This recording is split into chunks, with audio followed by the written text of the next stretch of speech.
cafeteria doors burst open with a force that made every head turn. Eli stumbled through, tears streaming down his flushed cheeks, his small hands trembling as he clutched his backpack straps. The nanny who'd brought him looked flustered, reaching for him with manicured nails that he immediately dodged. Elias, please, you must calm. I want Miss Aisha. The 6-year-old's voice cracked with desperation that seemed far too heavy for someone so small. At the service counter, Aisha straightened from where she'd been restocking napkins. Her dark eyes widened as she took in the scene. The crying child, the embarrassed nanny, the dozen employees and executives who'd stopped mid-bite to stare. This wasn't the first time Eli had caused a scene, but something about today felt different. His tears weren't the frustrated kind she'd seen before. These were born from somewhere deeper, somewhere that made her chest tighten with recognition. She moved without thinking, rounding the counter with practiced efficiency despite the disapproving glare from her supervisor, Mrs. Chai. The older woman's lips pressed into a thin line, but Aisha had stopped caring about those looks 3 months ago when she'd first met the lonely boy who ate lunch in Seoul's most prestigious business complex every single day. Hey. Aisha knelt down, bringing herself to Eli's eye level. What's going on, little man? Eli launched himself into her arms, nearly knocking her backward. His small body shook with sobs that dampened the shoulder of her black uniform. The nanny hovered nearby, murmuring apologies in Korean that Aisha only half understood, but the meaning was clear enough. This wasn't supposed to happen, this disruption, this attachment. She said, Eli hiccuped, switching to the English he always used with Aisha. She said my daddy doesn't care if I eat or not. She said he's too busy for me. Aisha's jaw clenched. She lifted her gaze to the nanny, who had the decency to look ashamed. Is that true? I was frustrated. The woman stammered in accented English. The child refuses to eat at home, refuses to sleep properly. I only meant, he's 6 years old. Aisha cut her off quietly, but the steel in her voice made the nanny step back. He's not a negotiation. He's a child. Around them, whispers spread like ripples across water. The black waitress who'd appeared 8 months ago, the one who kept to herself and worked double shifts, was making a scene. With the son of someone important, no less, though Aisha had never bothered to ask exactly who the boy's father was. Rich enough to afford this building's executive dining privileges, that much was obvious. Rich enough that half the staff treated the child like fragile crystal they didn't quite know how to handle. But Aisha had grown up in Atlanta with 3 younger brothers. She knew lonely when she saw it, regardless of the price tag on the loneliness. Come on, she murmured to Eli, standing and taking his hand. Let's get you some lunch. Okay? I saved you some of that chicken you liked last week. The spicy one? Eli sniffled, hope creeping into his voice. The spicy one, she confirmed, guiding him toward a quiet corner table. Behind her, she could feel Mrs. Che's glare burning holes in her back, could hear the supervisor's sharp intake of breath that promised a lecture later. But right now, a little boy needed lunch and kindness in equal measure. 32 floors above the cafeteria, Kang Jun-hyuk stood at the floor-to-ceiling windows of his corner office, phone pressed to his ear as lawyers on the other end detailed the final points of a merger that would reshape Korea's tech industry. But his attention had fractured the moment his secretary had knocked, whispering that Eli had caused another disturbance in the employee dining area. Mr. Chairman, your thoughts on the Shanghai timeline? Push it back 2 weeks, Jun-hyuk said absently, his eyes tracking the Seoul skyline without really seeing it.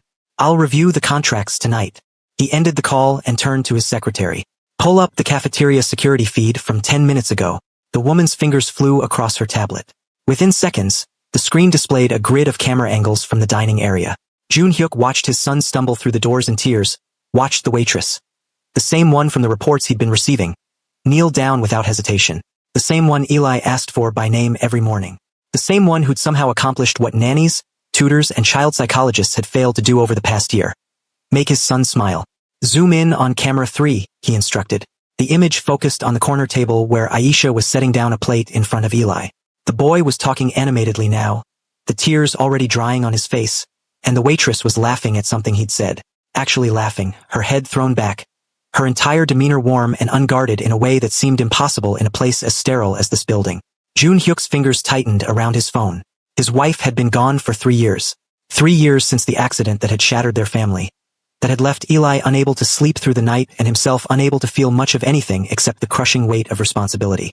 He'd built an empire, commanded thousands of employees, negotiated deals that moved markets. But he couldn't make his own son eat breakfast, couldn't stop the nightmares, couldn't fill the void that no amount of money seemed to touch. And now some waitress from America had managed it in a matter of weeks. Find out everything about her, Jun-hyuk said quietly. Work history, background, family. Everything. His secretary nodded, but hesitated. Sir, we did a standard employment screening when she was hired. Nothing unusual. Single, moved here on a work visa 8 months ago, no criminal record, no debts. She's just. Nobody is just anything, Jun Hyuk interrupted. There's always more. But even as he said it, watching the screen where Aisha was now helping Eli cut his chicken into smaller pieces, he wondered what exactly he expected to find, and why the sight of someone showing his son simple kindness made his chest feel tight for the first time in years.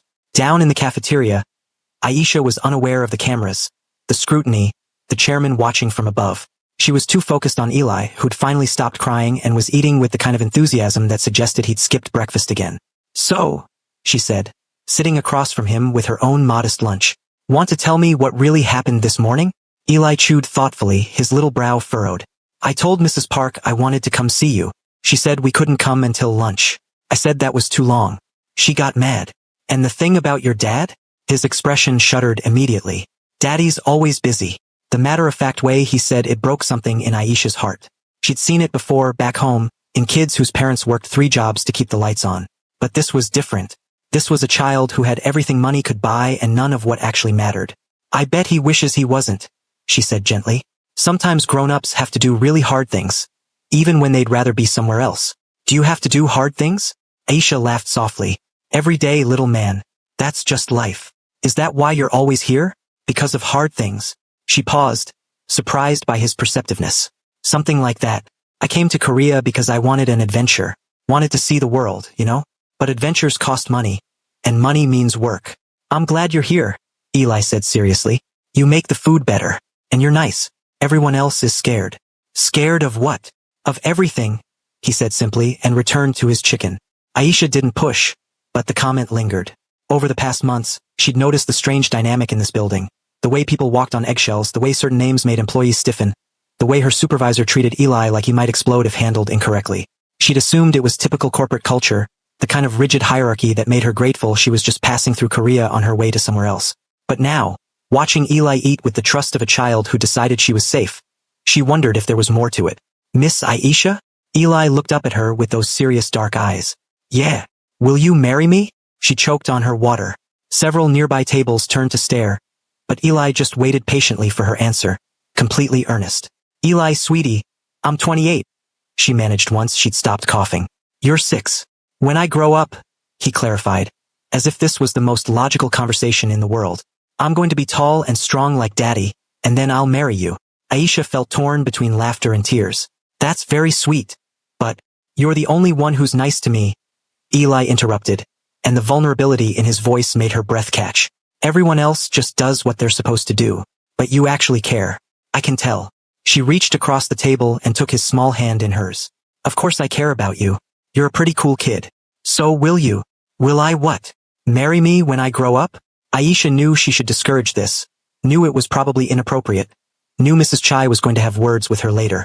But looking at this lonely little boy who'd somehow become the brightest part of her difficult days in Seoul, she couldn't bring herself to crush whatever hope had prompted this question. Tell you what, she said, pulling a plastic ring from her keychain. A cheap thing she'd gotten from a vending machine, and sliding it onto her finger. I accept your very serious proposal. But you have to promise me something. Eli's entire face lit up. Anything. You have to eat your vegetables and be kind to people and do your best in school. Deal? Deal. He practically bounced in his seat. And when I'm grown up, I'll buy you a real ring. A big one. This one's perfect, Aisha assured him, even as she caught sight of Mrs. Chai storming toward their table. Miss Johnson, the supervisor hissed, voice low but furious. A word. Now. Aisha squeezed Eli's hand once more before standing. I'll be right back. Okay? But as she followed Mrs. Chai toward the kitchen, she caught Eli's whispered words to himself.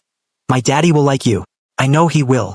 She had no idea that 32 floors above, Kang Jun-hyuk had just watched the entire exchange on camera, had seen his son smile wider than he had in years, had heard the marriage proposal through the audio feed, and she certainly had no idea that the chairman of Korea's largest conglomerate was now leaning back in his chair, fingers steepled beneath his chin, thinking about a plastic ring and a woman who'd made his son believe in promises again. Mrs. Chai didn't speak until they were in the storage room, away from prying eyes and ears. When she finally turned, her expression was a mixture of anger and something that looked almost like fear. Do you have any idea what you've done? Aisha crossed her arms. Fed a hungry child? That child? Mrs. Chai said through clenched teeth, is not just any child. His father. I don't care who his father is, Aisha interrupted.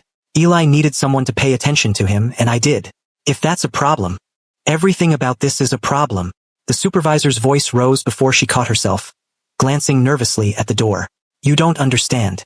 The chairman, people who get close to his son, people who overstep, they don't last long here. You're already walking a very dangerous line. Then maybe somebody should tell the chairman that his kid is lonely. Aisha shot back. Because money and power don't mean anything to a 6-year-old who just wants someone to have lunch with him. Mrs. Chai's face went pale. Never say such things. Not here, not anywhere. You're a temporary employee, Miss Johnson. You're replaceable. Remember that. The words stung more than Aisha wanted to admit, but she kept her expression neutral. She'd been replaceable her whole life. Another scholarship kid, another diversity hire, another foreigner taking up space. She'd learned early that the only opinion that mattered was her own.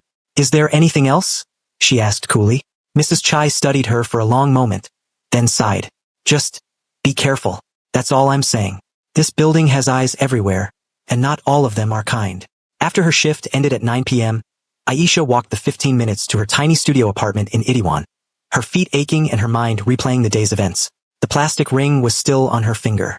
She should take it off, should throw it away, should forget about the sweet little boy with the sad eyes and the marriage proposal. But when she got home and finally collapsed onto her narrow bed, she kept the ring on. Her phone buzzed with a message from her best friend back in Atlanta. How's Seoul treating you? Aisha typed back, ask me tomorrow, because tonight, she had no idea how to explain that she'd accidentally engaged herself to a 6-year-old, that she'd been warned away from the only person in the city who made her feel needed, or that something about today had shifted in ways she couldn't quite name.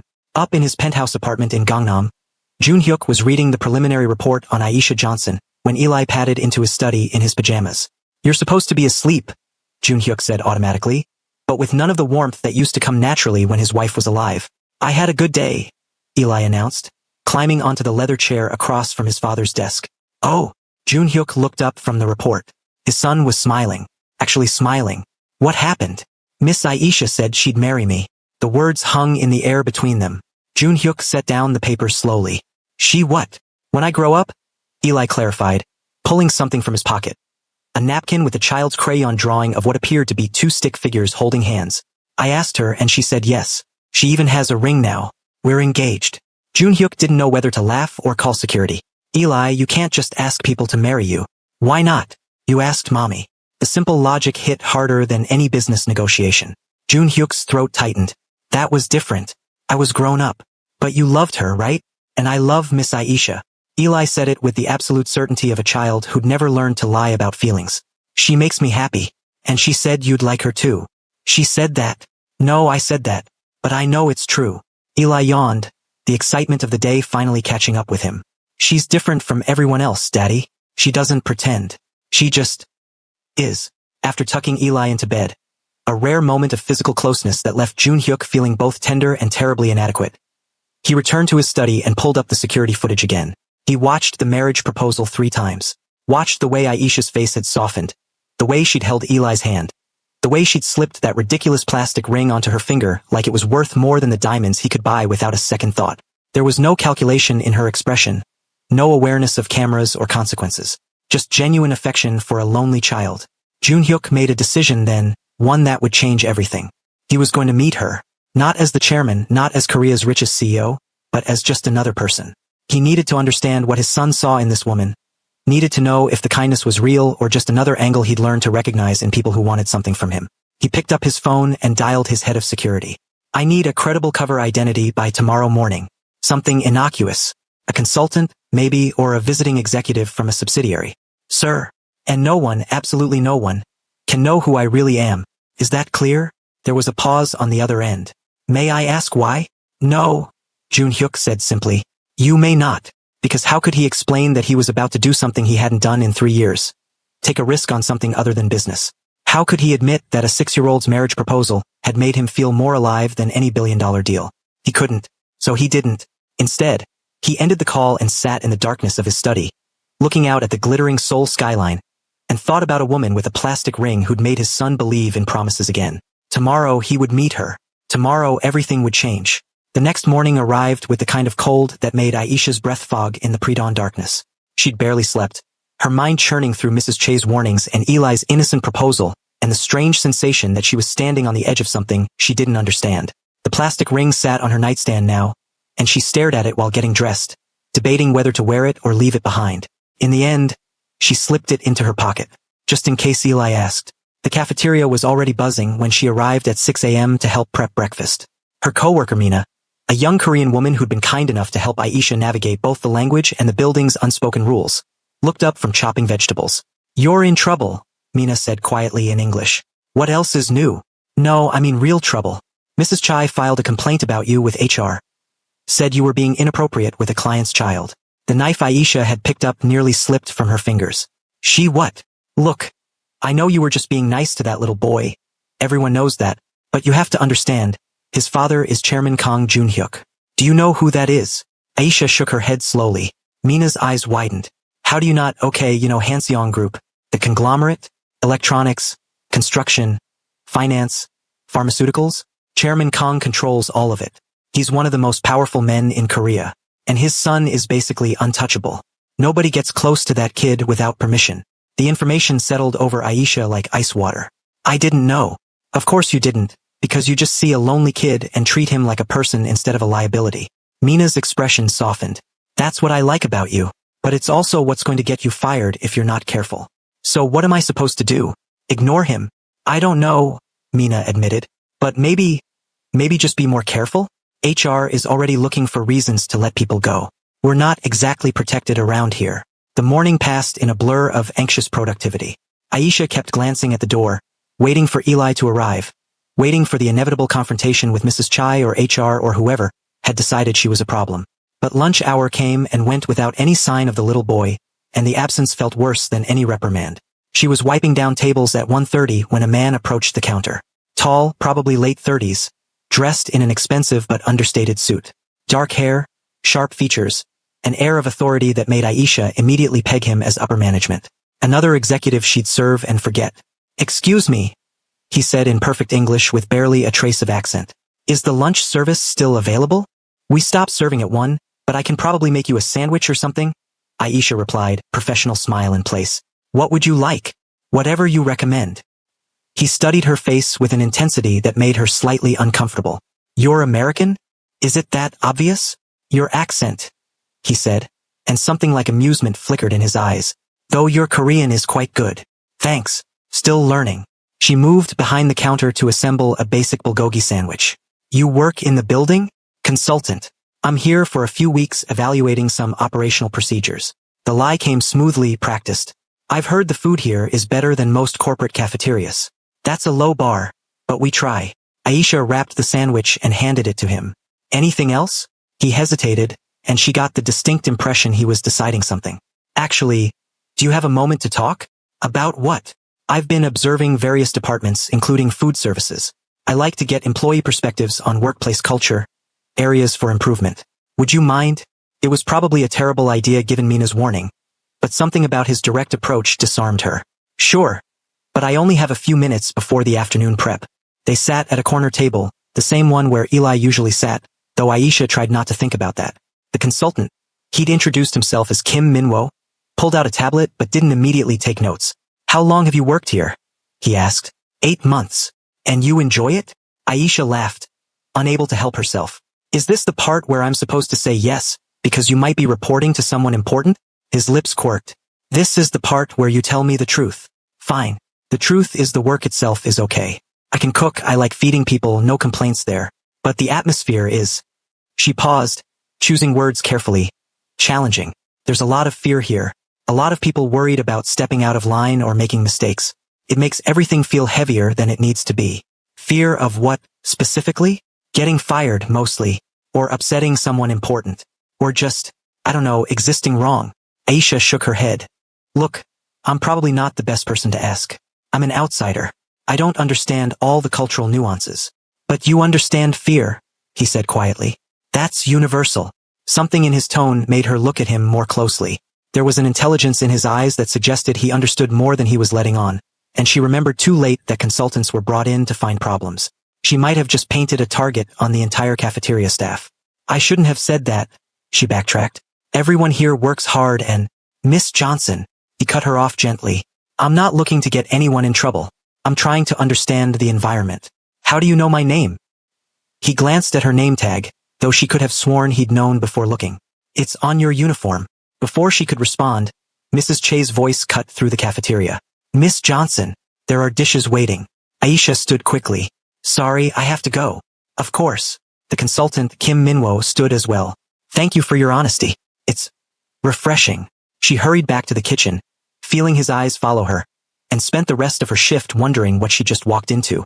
32 floors above, the real Kim Minwo was in a conference room presenting quarterly reports, completely unaware that his identity had been borrowed. And in his office, Kang Jun-hyuk was removing the small recording device from his suit pocket, playing back the conversation he'd just had with the woman his son wanted to marry. Her voice came through clear and unguarded. There's a lot of fear here. He'd built that fear, he realized, had cultivated it deliberately as a wall between himself and the thousand small human problems that threatened to distract from the empire he was building. After his wife died, after the grief had calcified into numbness, he'd let that wall grow higher and thicker until even his own son couldn't reach through it. But this woman, this waitress who didn't even know who he was, had identified the rot in a single conversation. Jun-hyuk played the recording again, listening not just to her words but to the emotion beneath them. There was no artifice, no performance. Just frustration and compassion tangled together in a way that reminded him uncomfortably of the man he used to be, before loss had turned him into someone who ruled through distance. His phone buzzed. A message from his head of security. The HR complaint against Miss Johnson has been flagged per your standing orders regarding Eli's safety protocols.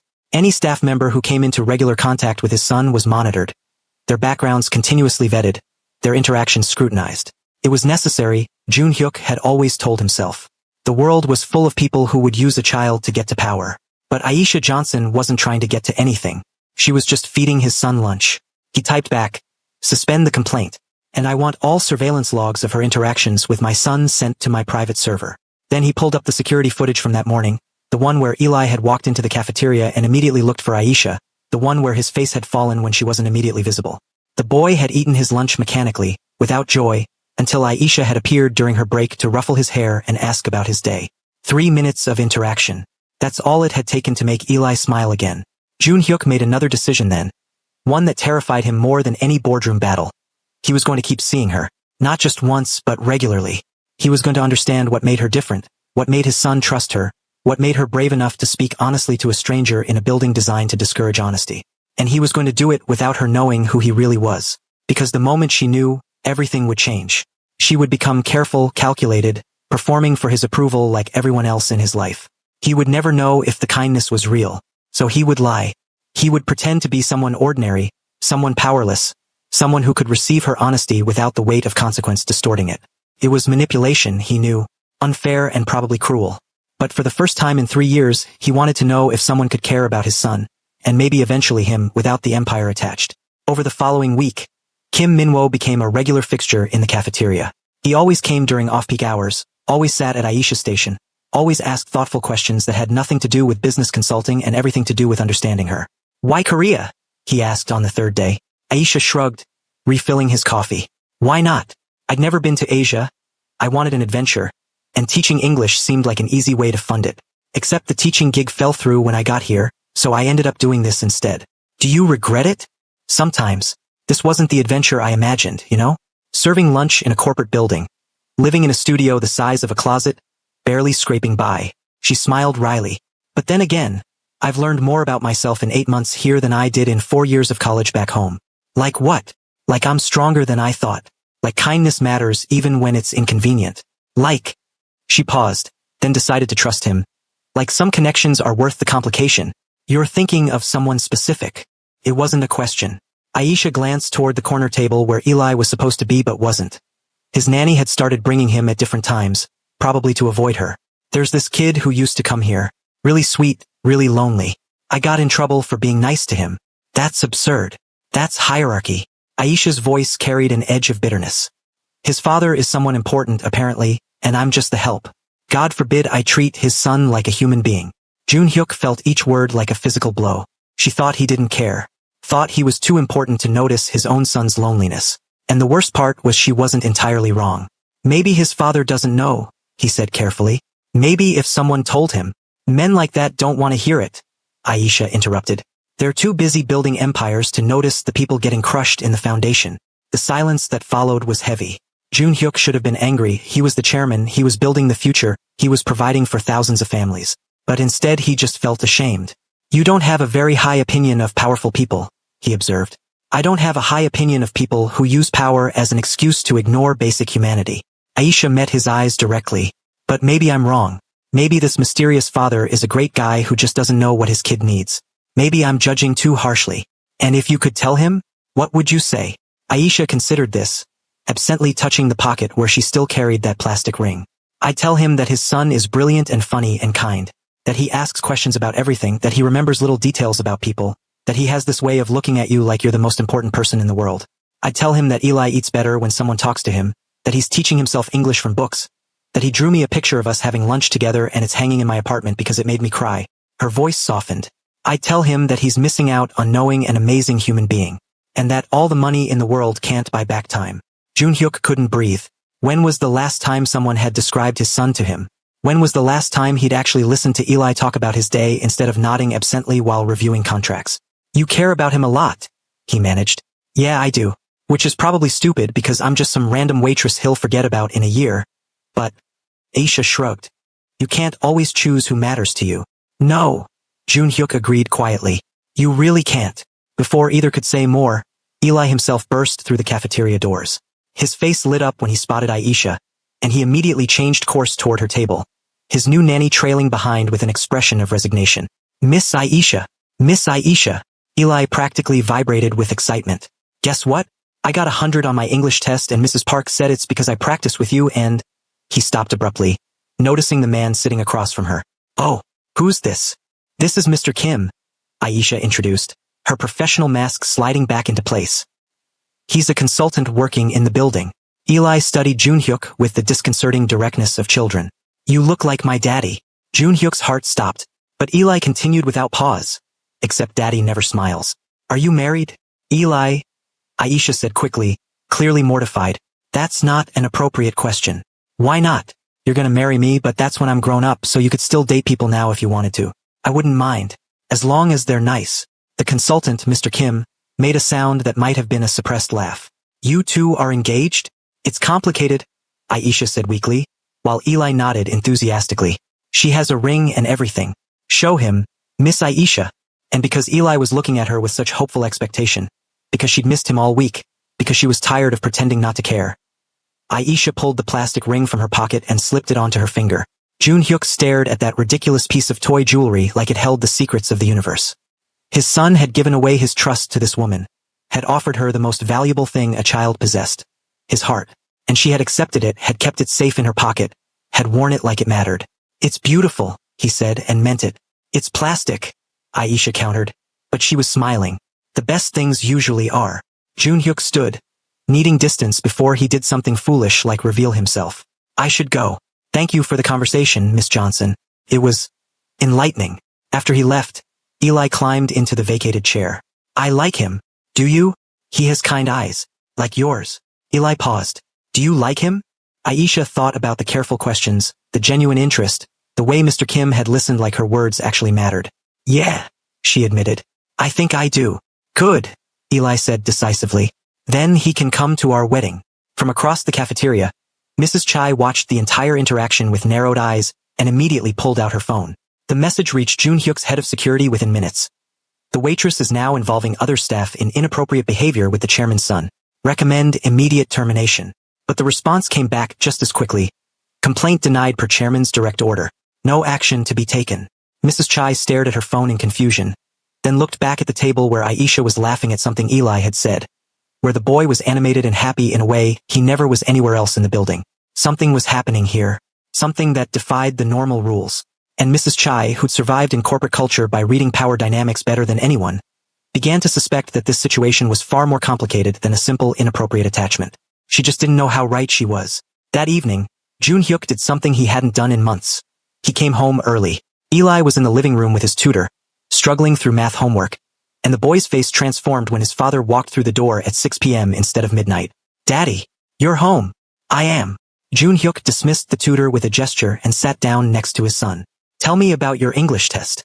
For the next hour, he listened. really listened. Eli talked about his test, about the books he was reading, about a game he'd invented, about the friend he'd made in Taekwondo class. And when conversation finally meandered to Aisha, as Junhyuk had known it would, he let his son talk without interruption. She's different, Daddy. She doesn't treat me like I'm going to break. She treats me like I'm just me. Do other people treat you like you're going to break? Eli nodded seriously. Everyone's always scared. The nannies, the tutors, even Mrs. Chai. Like if they do something wrong with me, something bad will happen to them. And that bothers you? It makes me feel weird. Like I'm not a regular kid.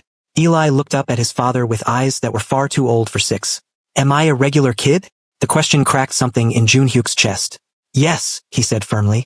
You're my son. And you're the most regular, most extraordinary kid I know. Then why can't I have a friend like other kids? Why did Miss Aisha get in trouble just for being nice to me?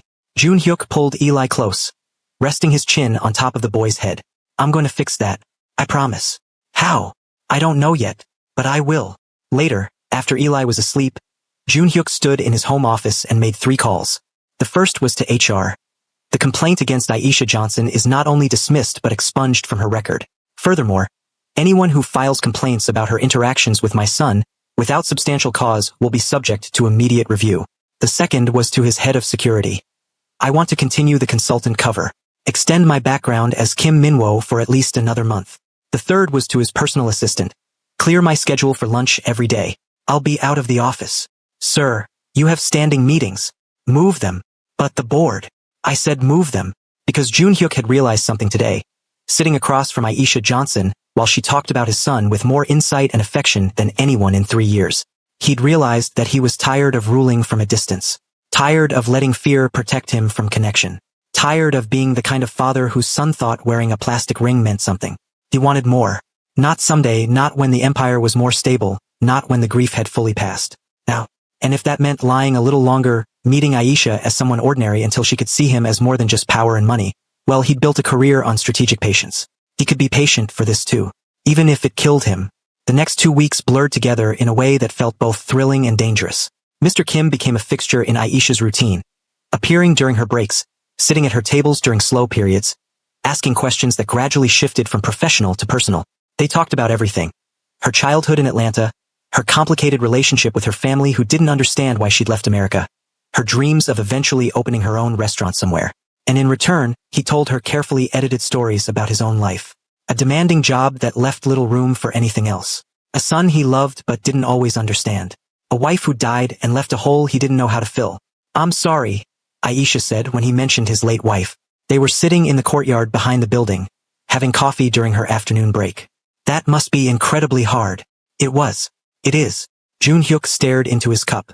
But the hardest part isn't the missing her. It's the realizing I'm failing our son by not being present enough. You're here now, Aisha pointed out. That's something. Is it? Or is it too late? It's never too late to start showing up. She spoke with the conviction of someone who'd learned this lesson the hard way. Kids are resilient. They forgive more than we deserve. Your brothers. Yeah. Aisha smiled. I wasn't always the best big sister. Too focused on getting out, on building my own life. But they still call me. Still send me messages. Still love me despite my screw-ups. Because I eventually showed up when it mattered. Junhyuk wanted to ask more, wanted to understand everything about her. But Eli's voice interrupted from across the courtyard. Miss Aisha, Mr. Kim. The boy ran toward them with his nanny struggling to keep up. He skidded to a stop in front of their bench, breathless and excited. Guess what? Daddy said I could have a birthday party. A real one with friends and everything. That's wonderful. Aisha pulled him into a hug. When's your birthday? 2 weeks. March 15th. Eli turned to Junhyuk, to Mr. Kim with sudden shyness. Will you come? Both of you. Junhyuk felt the trap of his own deception closing. Please. Eli's eyes were huge and hopeful. Daddy said I could invite anyone I wanted, and you're my friends. I'm honored, Aisha said, ruffling Eli's hair. Of course I'll come. Both turned to look at Junhyuk expectantly. He could say no, should say no, because attending his own son's party under false pretenses was absurd. But looking at Eli's face, at the hope there, he couldn't bring himself to refuse. I'd love to come, he heard himself say. Eli hooped and threw his arms around both of them. One arm around Aisha, one around the man he knew as Mr. Kim, and Junhyuk met Aisha's eyes over the child's head. She was smiling, genuinely happy, and something in his chest shifted. This was a mistake. All of it. The lying, the pretending, the inserting himself into her life under false pretenses. He should stop now, should reveal himself, should accept the consequences. But then Eli was pulling back, chattering about party plans, and Aisha was laughing. And for just a moment Junhyuk let himself exist in this small perfect bubble where he wasn't the chairman or the CEO or the untouchable figure of power. He was just Minwo. Just a man having coffee with a woman who made him want to be better. Even if it was all built on lies. After Eli and his nanny left, Aisha turned to him. You okay? You look troubled. Just thinking. About how easy it is to become someone you're not, he said carefully. About how lies, even small ones, can grow into something complicated. Aisha studied him with those perceptive dark eyes. Speaking from experience? Perhaps. Well, here's what I think, she said, gathering her empty cup.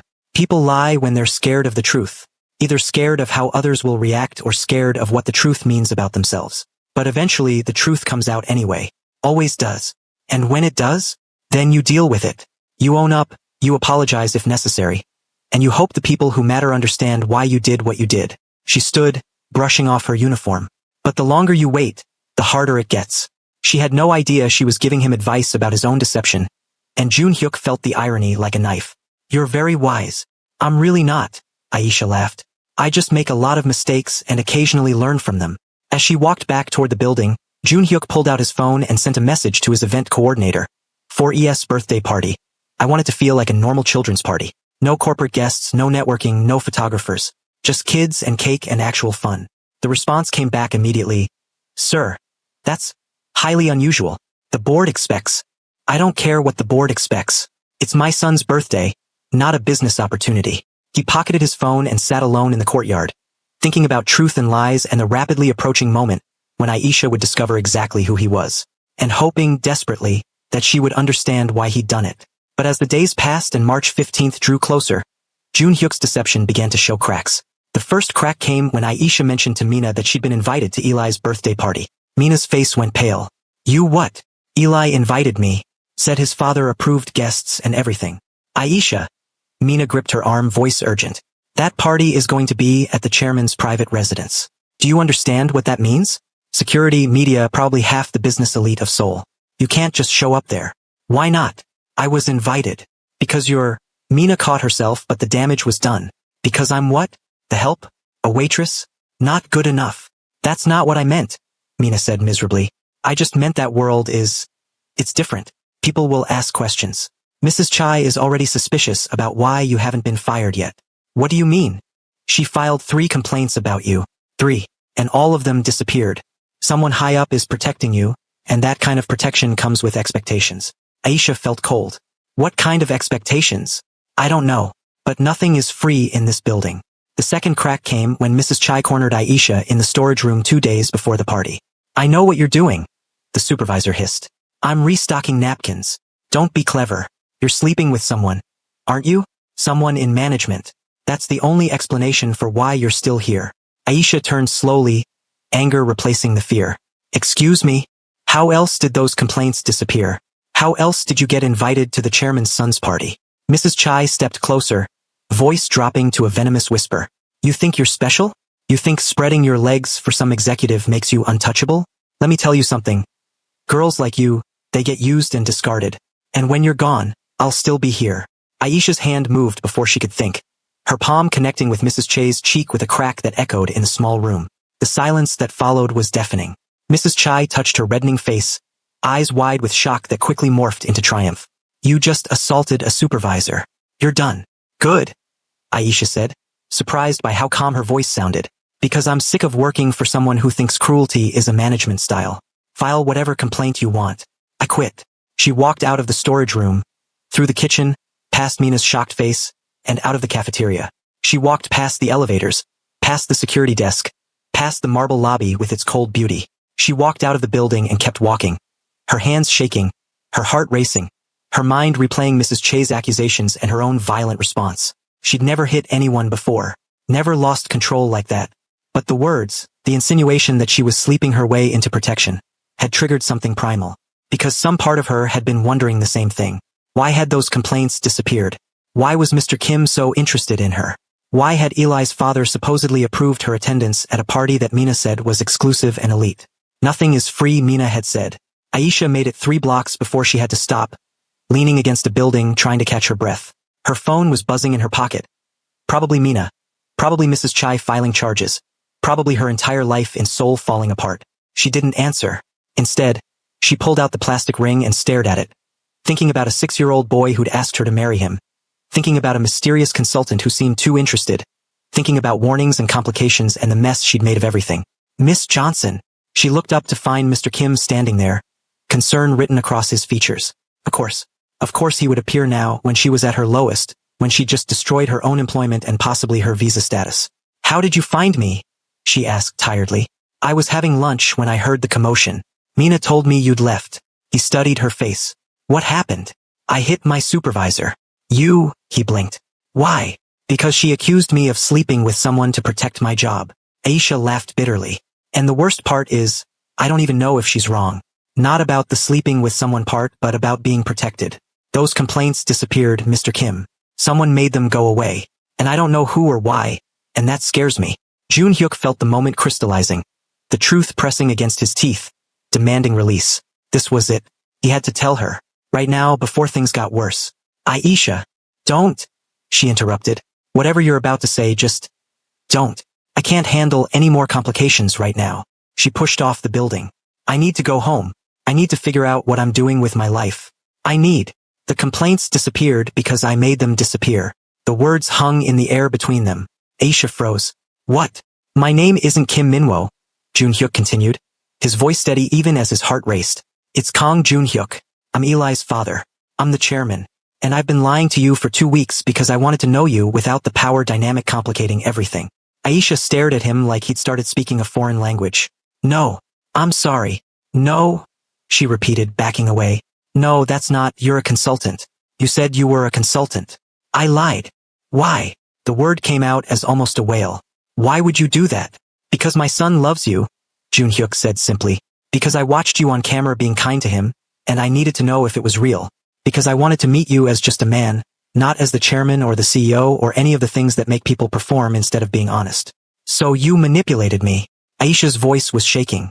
You watched me on cameras, made my problems disappear, sat across from me lying every single day, while I told you things I would never have said if I'd known who you were. Yes. And Eli? Does he know? No. I haven't told him. Aisha laughed, a sound without humor. Of course not. Because this is all just some game to you, right? Let's see if the poor waitress is genuine. Let's test her without her knowledge. Let's. It's not a game, Jun Hyuk interrupted, stepping toward her. She retreated faster. I care about you. These past 2 weeks, talking to you, learning who you are. I care. You don't even know me. You know some version of me that existed because I thought you were safe. Tears were streaming down her face now. I told you about my family, about my dreams, about my fears, and you just sat there lying. How is that caring? You're right, he admitted. You're completely right. I should have told you from the start, should have been honest, should have trusted you with the truth. But I was scared. Of what? You're one of the most powerful men in Korea. What could you possibly be scared of? Of you seeing me as the chairman instead of as Eli's father. Of you treating me differently. Of losing the chance to know you the way you really are. Jun Hyuk ran a hand through his hair. I know how that sounds. I know it doesn't justify what I did. But I'm telling you the truth now. All of it. Aisha wiped her face with shaking hands. I can't do this. I can't. I just quit my job, probably destroyed my visa status, definitely committed assault, and now you're telling me that everything I thought I knew about you is a lie? I can't process this. The party, Jun Hyuk said. Come to Eli's party. Let me explain everything properly. Let me. No. The word was final. I'm not going to your party. I'm not going to see Eli. I'm not going to be whatever this was anymore. Aisha, please. Stop. She cut him off. Just stop.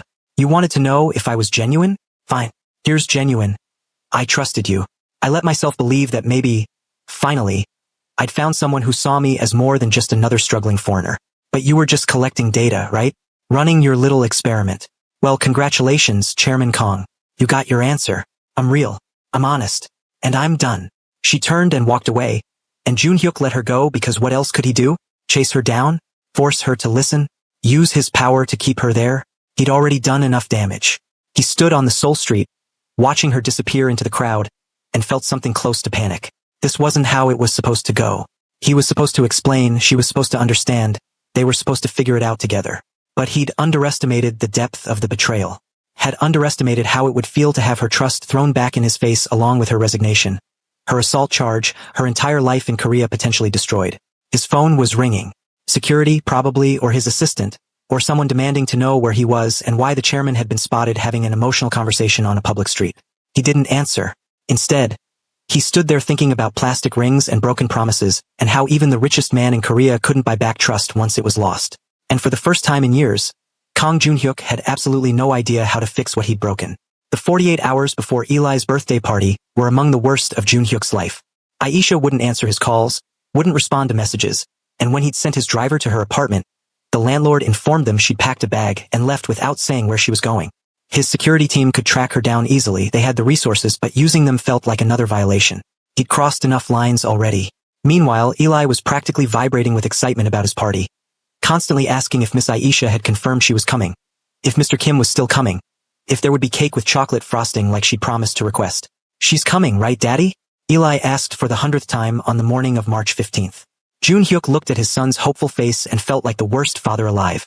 "I don't know, Eli, but you said I could invite her. You promised." "I did, but sometimes grown-ups have complications." "What kind of complications?" "The kind where Daddy makes mistakes and has to figure out how to fix them." Eli processed this with the seriousness of a child who'd learned early that the world was more complex than it should be. "Did you make Miss Aisha sad?" There was no point in lying. "Yes, I did." "Then you have to say sorry," Eli said firmly. "And you have to mean it. That's what Miss Aisha always tells me when I hurt someone's feelings by accident." "It's not always that simple." "Why not?" "Why not indeed?" Junhyuk had negotiated billion-dollar deals, had stared down corporate rivals, had rebuilt a company from near collapse after his wife's death. But apologizing to one woman who he'd betrayed? That felt impossible. "I'll try," he promised his son. "I'll try my best." The party was set to start at 2 p.m. By 1:30, the Kang family's private residence was filled with the organized chaos of children's birthday preparations. Eli had invited 12 kids from his school and taekwondo class, actual friends, not the carefully vetted children of business associates. The backyard had been transformed with bouncy castles and game stations. The kitchen staff had prepared kid-friendly food instead of catered elegance. And there wasn't a single photographer or reporter in sight. It was, in other words, exactly the kind of party Eli deserved. Except the two people he wanted most were missing. By 2:15, guests were arriving and Eli was stationed by the front gate, watching every car with desperate hope.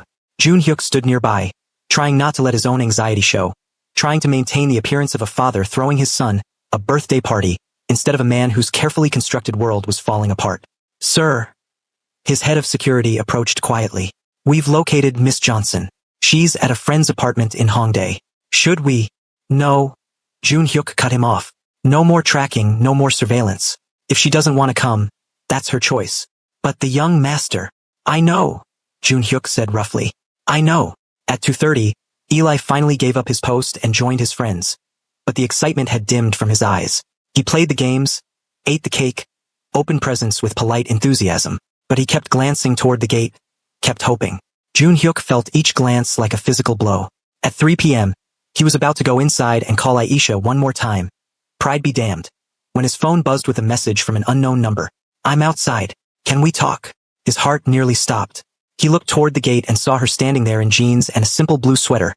No makeup, her natural hair pulled back, looking nervous and beautiful and real. He practically ran. "You came," he said breathlessly when he reached her. "For Eli," Aisha clarified immediately. "I'm here for Eli, not for you." "I understand." "Do you?" She crossed her arms, defensive. "Because I spent 2 days being angry, Mr. Kim. Or should I call you Chairman Kang? I don't even know what to call you." "Junhyuk," he said quietly. "My name is Junhyuk. Just that." "Okay, Junhyuk."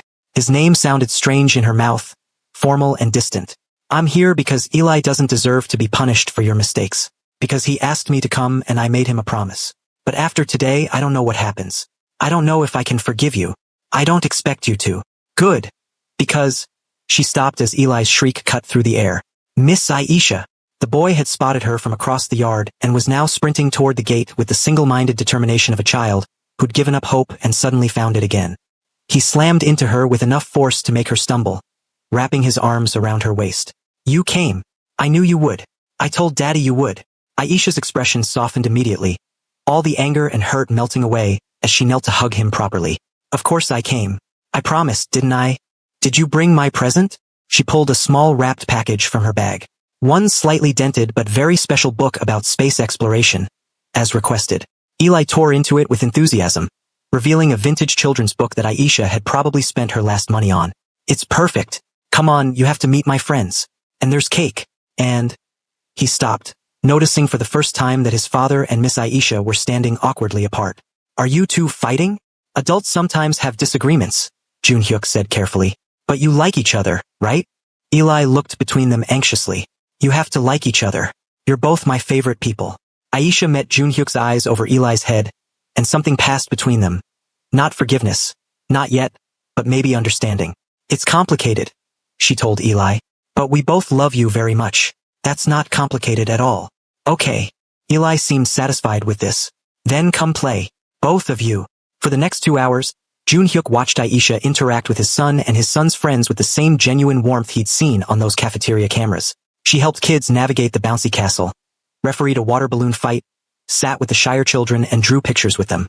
She was just herself, no performance, no calculation, just natural kindness. And watching her, Junhyuk understood why Eli had fallen so hard. Why he himself had fallen too, if he was being honest. The birthday cake came out at 5 p.m. Chocolate with strawberries just like Eli had wanted. As the adults sang happy birthday, Junhyuk found himself standing next to Aisha, their shoulders almost touching. He's happy, she murmured, watching Eli blow out candles with his face lit up with joy. Because you're here. Because he's surrounded by actual friends having actual fun, Aisha corrected.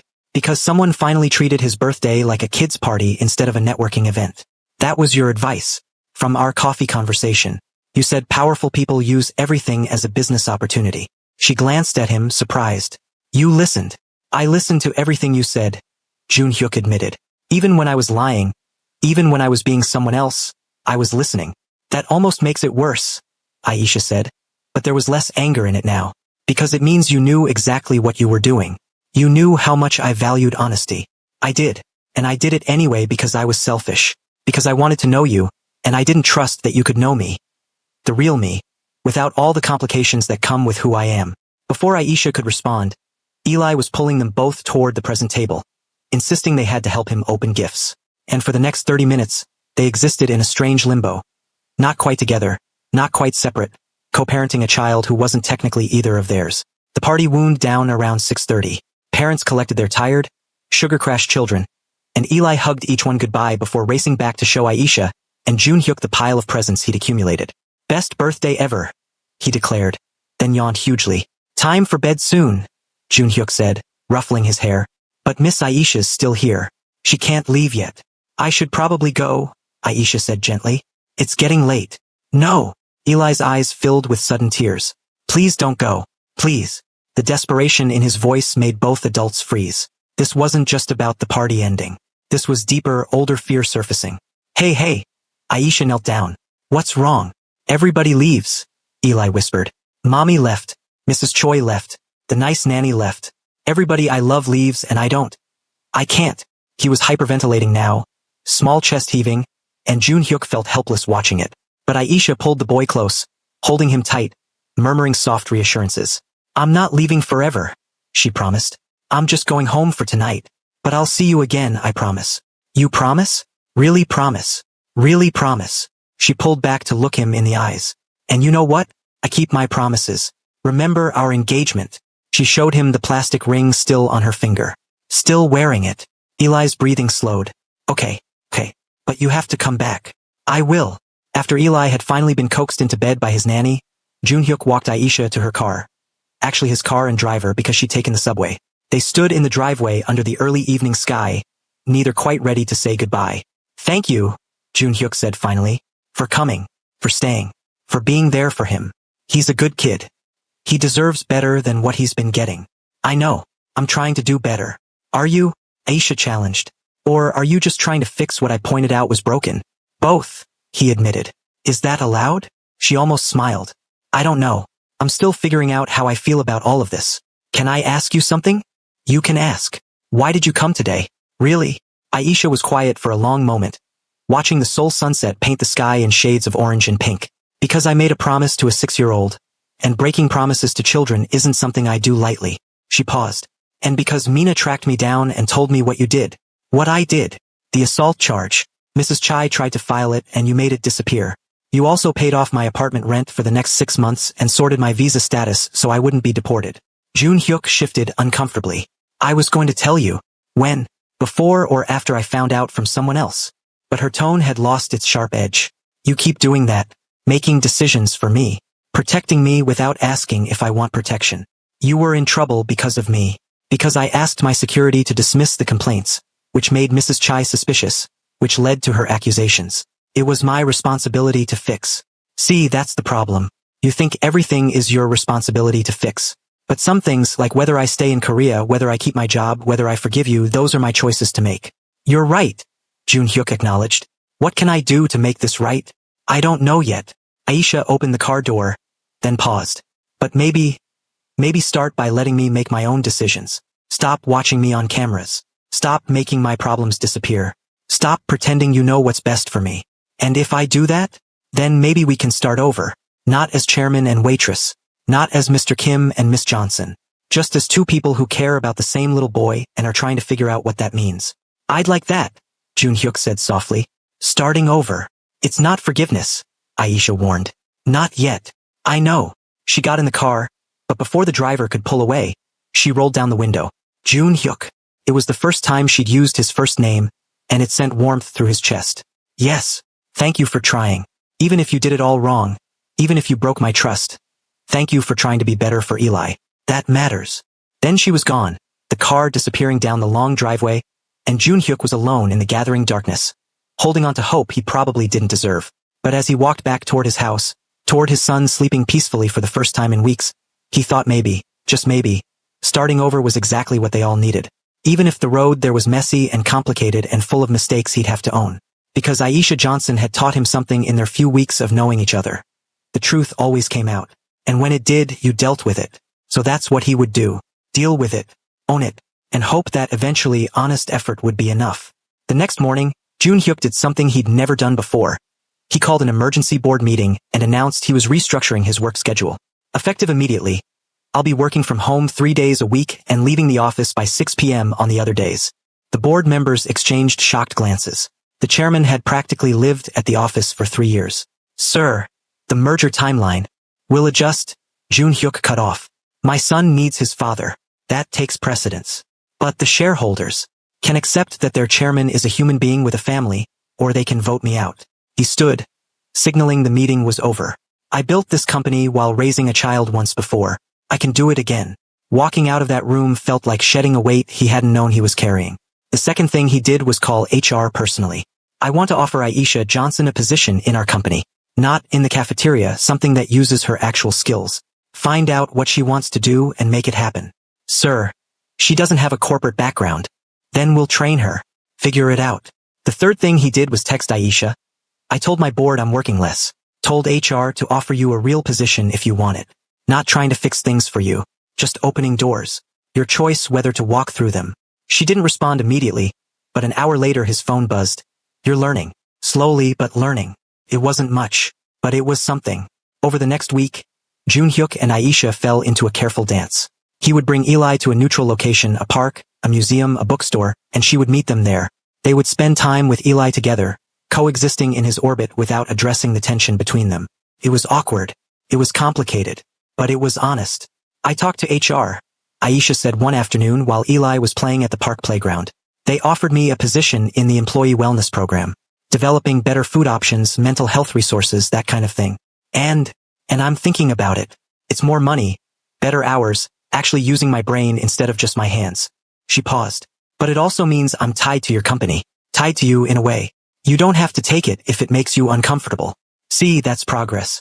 A month ago, you would have just decided what was best for me. Aisha smiled slightly. I appreciate that you're trying. I'm trying very hard, Jun Hyuk admitted. Every instinct I have says to fix things, to control the situation, to make everything work out the way I want. But I'm learning that's not how relationships work. Is that what this is? A relationship? I don't know. What do you want it to be? Aisha watched Eli climb the jungle gym, fearless and laughing. I want it to be real, whatever that means. No more lies, no more games, no more pretending. Just honesty, even when it's messy. I can do that. Can you? Because honesty means telling me when you're overwhelmed or scared or don't know what to do. It means not using your power to solve problems that should be solved with conversation. It means trusting me to handle my own life. That's harder than it sounds, Junhyuk said. I've spent 3 years solving every problem with money and power. Learning to just talk about things instead? That's genuinely difficult. I know. But I need that from you if this is going to work. Aisha turned to face him fully. I need to know that you see me as an equal, not as someone who needs protecting or managing or fixing. I do see you as an equal. That's why I was so afraid to tell you who I really was. Because I knew the power imbalance would change everything. It did change everything.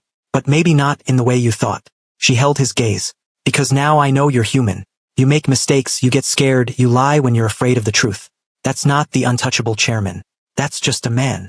Just a man who cares about you, Junhyuk said quietly. Who wants to know you better. Who wants to deserve your trust again. Then earn it. Day by day. Conversation by conversation. Truth by truth. Starting now. Starting now. Junhyuk took a breath. I'm terrified. Of you, of this, of feeling things again.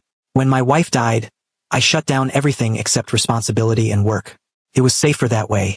But watching you with Eli, talking to you over coffee, seeing you be just genuinely yourself, it woke something up I thought was dead. And that's scary. Aisha reached across the bench and took his hand.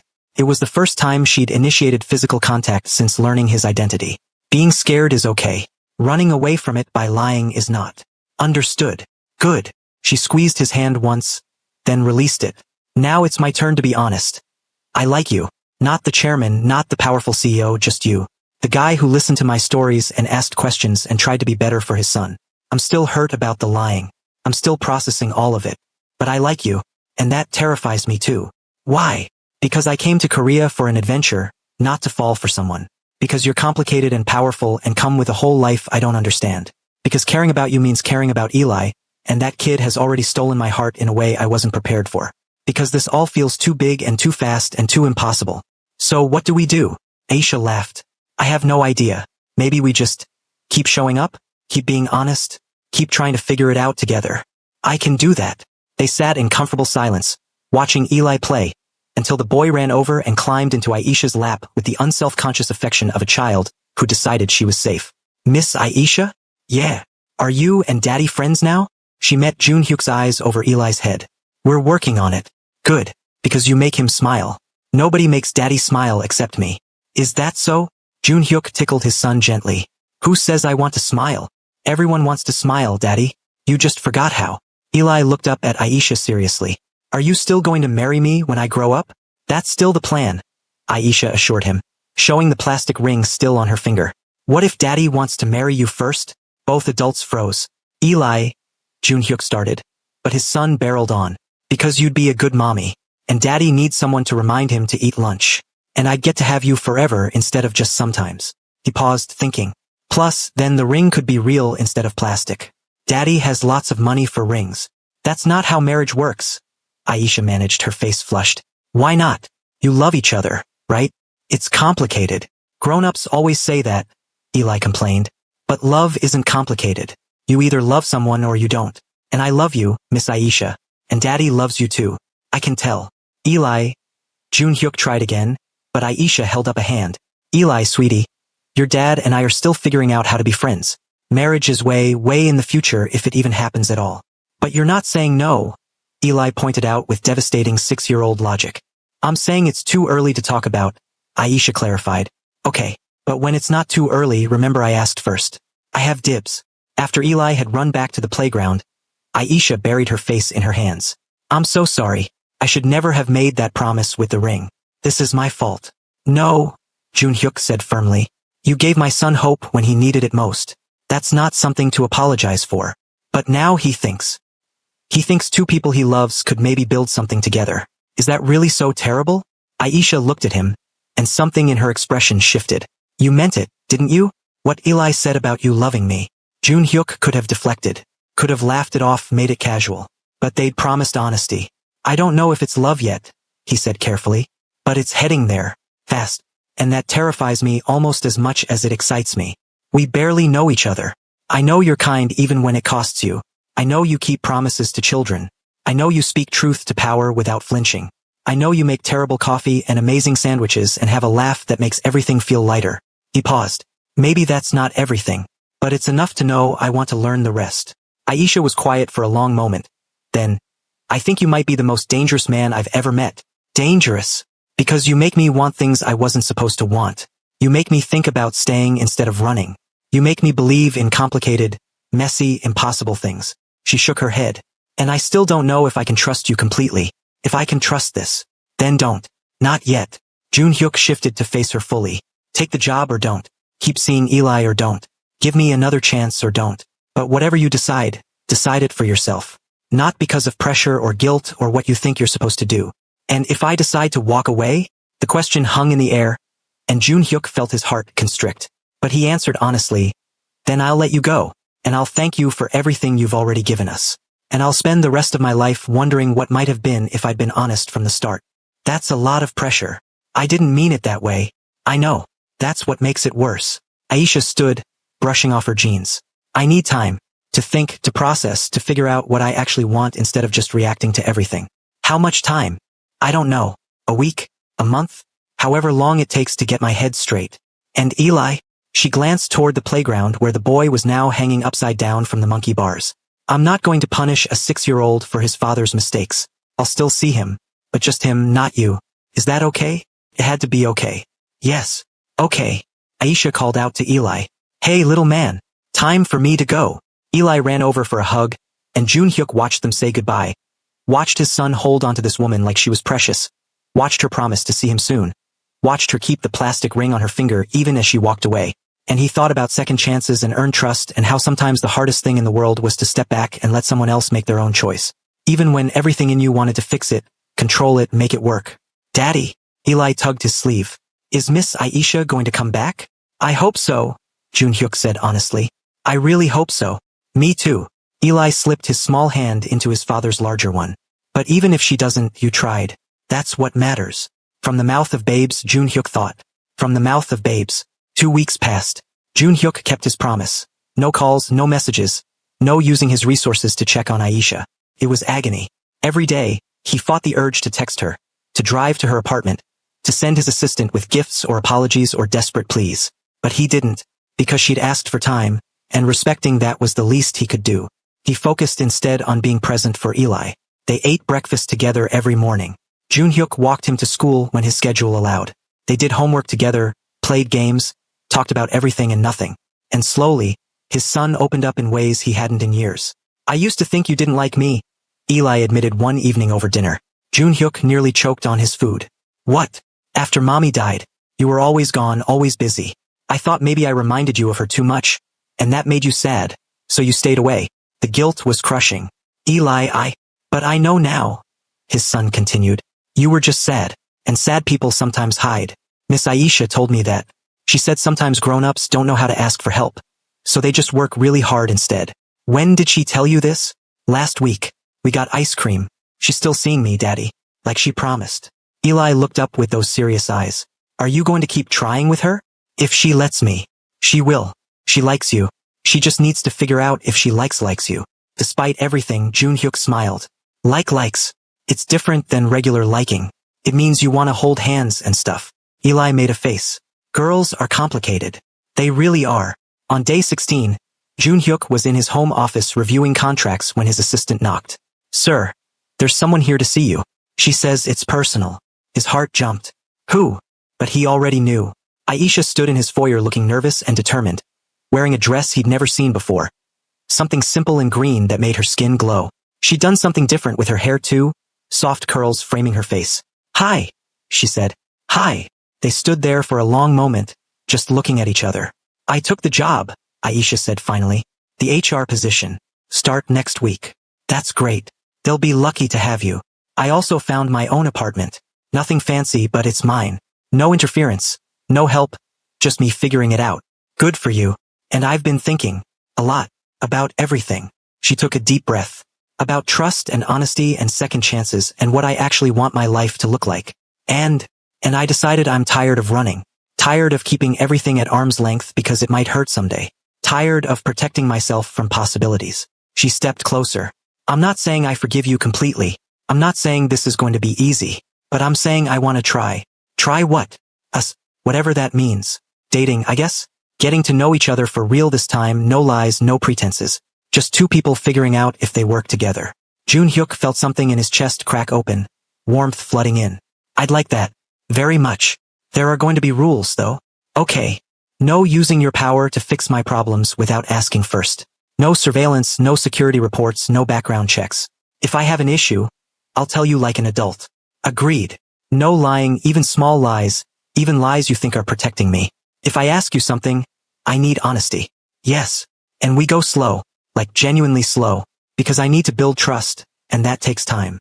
Whatever pace you need. Aisha smiled then, real and warm. Okay, then let's do this. Just one more thing, Jun-hyuk said. What? He pulled something from his desk drawer. A small velvet box that he'd been carrying around for days, hoping. This isn't an engagement ring. This isn't a promise of forever. This is just a replacement for the plastic one. He opened the box to reveal a delicate silver ring with a tiny blue stone. Eli helped me pick it out. He said it had to be blue like your favorite shirt, and small because you don't like flashy things, and real because even though the plastic one was special, you deserved something that wouldn't break. Aisha's eyes filled with tears. Jun-hyuk. It doesn't mean anything except that I see you, that I'm listening, that I want to do better. He took the plastic ring from her finger gently and replaced it with the silver one. That I'm grateful you're giving me a chance I probably don't deserve. You're right, Aisha said softly. You probably don't deserve it, but I'm giving it anyway, because Eli asked me to, and because I'm curious about who we could be if we both tried. Then let's find out. She kissed him then, soft and tentative and full of possibility. And standing in his foyer with his son's laughter echoing from somewhere upstairs and this woman who'd turned his world upside down in his arms, Jun-hyuk thought maybe, just maybe, second chances were real. 3 months later, Aisha sat at her new desk in the HR department, reviewing proposals for a company-wide wellness program. It was challenging work, important work, and she loved it. But her favorite part of each day was still lunch, because now, instead of serving food, she shared it with Eli, who came to her office every day at noon with his lunchbox and stories from school, and with Jun-hyuk, who'd kept his promise to leave work by 6 and actually be present. They weren't perfect. There were still arguments about boundaries, still moments where Jun-hyuk's instinct to fix things collided with Aisha's need for independence, still learning each other's rhythms and wounds and ways of loving. But they were trying, and trying, it turned out, was enough. Miss Aisha? Eli looked up from his homework one afternoon in her office. Can I ask you something? Always. Are you happy? She considered this seriously. Yeah, I am. Are you? Really happy? Because I have my daddy back. And I have you. And someday when I'm grown up, maybe you'll still want to marry me for real. Aisha laughed. We'll see about that, little man. Or maybe you'll marry daddy first, Eli said hopefully. Then you'd be my mom, and I wouldn't have to wait to grow up. Before she could respond, Jun-hyuk appeared in the doorway with coffee, because he'd learned her order, had learned to show up with small gestures instead of grand ones. Eli, stop proposing on my behalf, he said, but he was smiling. Someone has to, Eli muttered. After the boy had been collected by his tutor for afternoon lessons, Jun-hyuk lingered. He's not entirely wrong, you know? About what? About marriage. About making this permanent. About. Aisha held up a hand. We've been together 3 months. Let's not get ahead of ourselves. I'm not proposing, Jun-hyuk clarified. I'm just saying that when I am ready to propose, which will be at least a year from now because I'm learning patience, I hope your answer might be yes. You're really bad at not proposing, Aisha pointed out. I know, but I'm being honest about it, which is growth. She stood and kissed him. This man who'd lied to her and hurt her and fought to earn back her trust. This man who was learning to be vulnerable, to ask instead of command, to love without controlling. Ask me in a year, she murmured against his lips. And we'll see. I'll hold you to that. I know you will. That's what I'm counting on. 18 months later, on a spring evening in Seoul, Aisha Johnson became Aisha Kong in a small ceremony with only the people who mattered most. Her brothers flew in from Atlanta. Jun-hyuk's closest friends and family attended. And Eli, now 8 years old, served as the ring bearer with the solemnity of someone who'd been waiting for this day his entire life. During the vows, Jun-hyuk promised to always tell the truth, even when it was hard. Aisha promised to always trust him with her struggles, even when independence was easier. And Eli, unprompted, stood up and announced that he was officially releasing Miss Aisha from their previous engagement, so she could marry his daddy properly.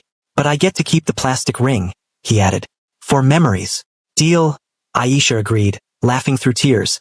The reception was held in the same courtyard where they'd had their first real conversation, where she told him about fear and hierarchy and basic humanity, where he'd fallen in love without knowing it yet. And as they danced under string lights with their son between them, with friends and family surrounding them, with the future uncertain but built on honest foundation, Aisha thought about that first day in the cafeteria, about a lonely little boy and a marriage proposal that had been both ridiculous and perfect. "What are you thinking about?" Jun Hyuk murmured.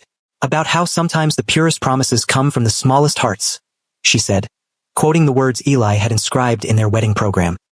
"He wrote that himself," Jun Hyuk said proudly. "I know. He's brilliant. Takes after his mother."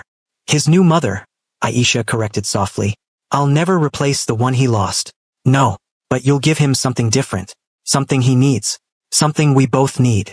Jun Hyuk kissed her forehead. "Thank you for taking a chance on us. For believing in second chances. Thank you for earning it." They danced and they laughed, and they started their life together the way they'd been learning to do everything. Honestly, messily, imperfectly. But most importantly, together. As the evening wound down and Eli finally fell asleep in Jun Hyuk's arms, exhausted from dancing and cake and joy, Aisha looked at her new family and felt something she hadn't felt in years. Home. Not a place, not a country, not a building. Just this. Just them.